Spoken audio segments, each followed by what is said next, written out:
Hey everyone, welcome to this week's Forge tutorial. I'm going to be showing you how to paper marble with supplies you most likely have at home.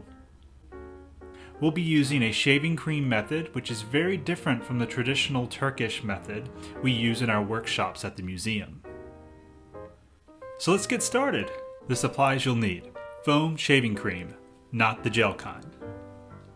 Something to spread the shaving cream. I'm using tongue depressors. Something to scrape the excess shaving cream from your paper. You can use an old gift card or a rigid piece of cardboard. For your paint, I'm using watered down acrylic, but you can use watercolor, food dye, even nail polish. This is a great hands-on project for learning and talking about color, primary and secondary colors, monochromatic colors, analogous colors. For the paper, ideally you want to use something a little thicker than regular printer paper. But that will work too. Just make sure it isn't coated, as it may not take the paint as easily.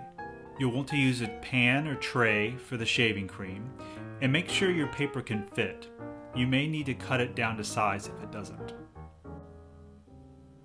So the first thing you want to do is spray the shaving cream in an area roughly the size of the paper you're using. After that, smooth it out. You can use a large spoon for this too. Then apply your paint. Have fun with this, there's no wrong way to do it. Then you'll want to use a stylus to make designs into the shaving cream. I'm using another tongue depressor, but you can use a toothpick or the end of a paintbrush. When you're happy with your design, lay the paper on top of the shaving cream and lightly press on the paper to make sure it's fully covered.